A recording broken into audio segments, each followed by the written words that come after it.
Hey Isaac, I'm going to show you this as a presentation in a video form because otherwise, one, it'd be hard to explain because I already know how difficult this has been explaining to my clients, and two, because you're going to have these numbers in front of you probably to even understand where I'm going with this. So I do want to tell you that we have tried to challenge the appraisal and ask for a reevaluation even after I was showed some of this stuff by our lender, and he asked me for more support to justify a reevaluation, which in this case is actually just a reappraisal. So some of this, well, 90% of this is stuff that he and I have discussed, going back and forth, trying to get them to adjust the appraisal. Only the last part is just my research, but I don't want you to think I'm trying to beat you over the head. I just want to show you what I've learned. So basically, this is our subject property, obviously. I mean, beautiful property, 41 acres.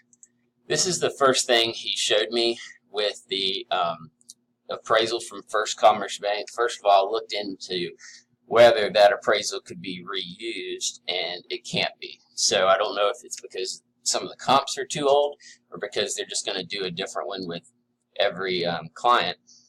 But the mistake that was made on the first appraisal that influenced it so much was that if you look right here, you'll see that there's actually two parcels that were deeded in one sale.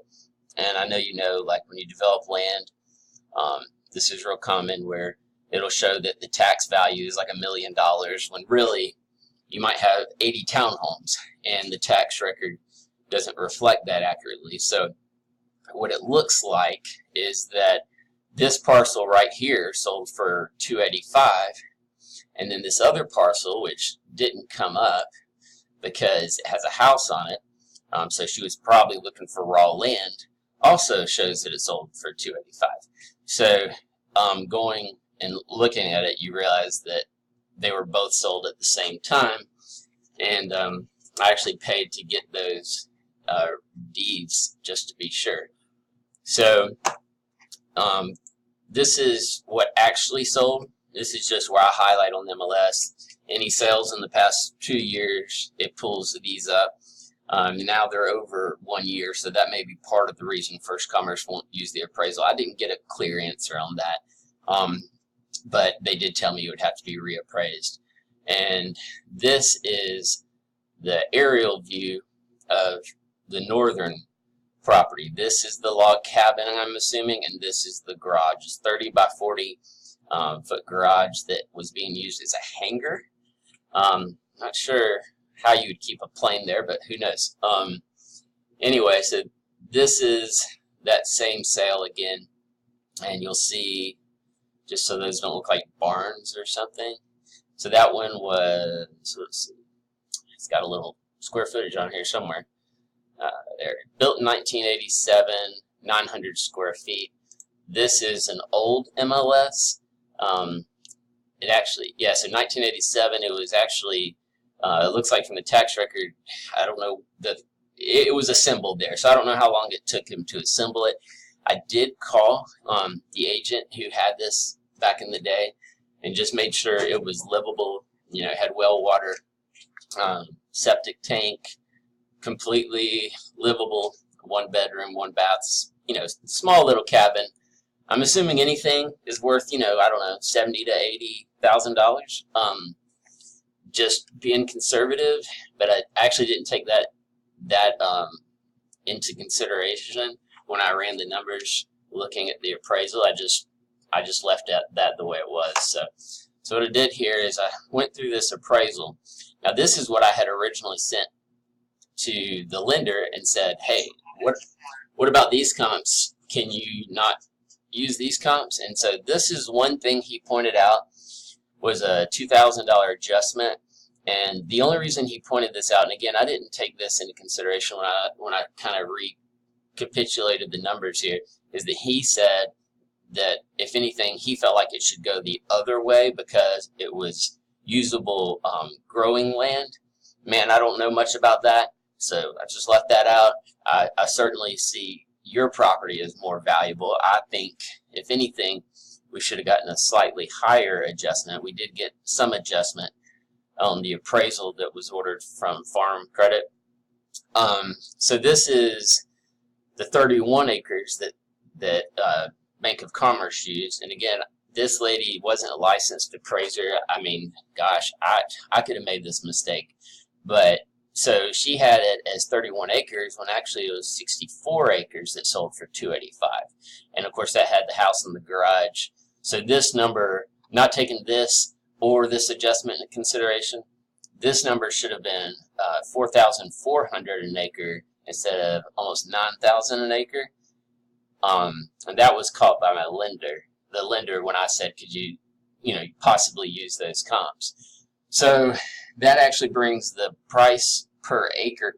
If you average these two numbers, it actually brings it to this number, with this number. That actually comes out to $4,595. And that, of course, doesn't get us where we need to be. It gets us to 180, which, just throw that away. I'm not worried about that because it doesn't matter. This is an irrelevant appraisal, but this is why Mike was convinced that his property could appraise for $300, and I don't know if it matters to Mike. He might not care. At the end of the day, he might just want to keep it, and I completely understand that and I respect that. But that is why resubmitting to First Commerce or to Farm Credit is not going to get us anywhere. We just basically be rolling the dice, hoping for more adjustments, and of course we'd be out of pocket a second appraisal, which we're already having to take on the chin. So I did try to dig deeper. I did this last week, but I didn't put it in a format. I just looked. Well, I did it when we first made an offer, but I went as far in the county as I could go. I didn't set a mileage limit or anything like that. I only came up with 4 comps that were over 10 acres, unimproved. And let's see. I think it's actually at the top when you do it this way. Okay, yeah, so that came out to an average of $3,500 an acre. If we go down here, you'll see our highest comp is like right around just under 4,500. So that's kind of where we are. I'm gonna put this in a file. It's already in a file. I'll send this to you. What my client and I talked about this weekend when I explained all of this to them, I wanted to get this to you like Friday afternoon, but I didn't have it in a way that I felt like I could explain it. And then I had some family drama that was deeply troublesome, and so I had to deal with all that this weekend, and I'm sure you've been there. So anyway, so that's kind of where we are. My client did say that they can come up with $20,000 above appraisal. I've already worked the numbers backwards based on what you told me that Mike would like to walk away with, and that's basically where we are at 265. I mean, if I were to have a preliminary HUD statement or settlement statement drawn up, then there may be as much as $1,500, maybe even $2,000 we could shave off.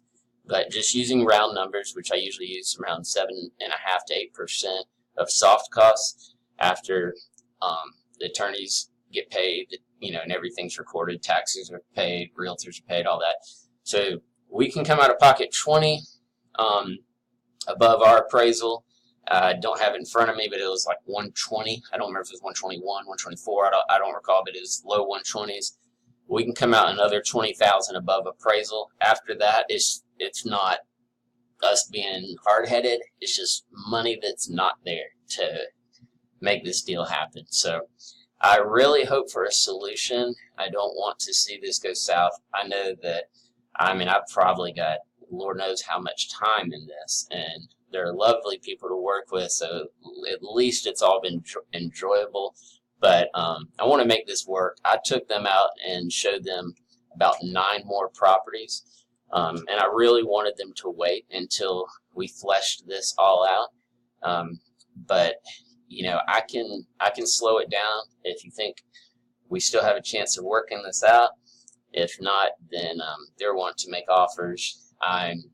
They are still very much in love with this property. Nothing we saw gets them as excited as this property. There is one that's actually a little bit more expensive, but because the comparable sales are closer in line, they can finance it, and they won't have to come out of pocket for so much money. So, they're already coming out of pocket like 35%, and then above that, they're coming out with an additional 20, and that's just all we can do. So, hope that helps at least explain everything. Feel free to call me. I'm not trying to not talk to you. I just thought that this would be so much easier, and then we can discuss it. I look forward to hearing from you, Isaac. Have a good day.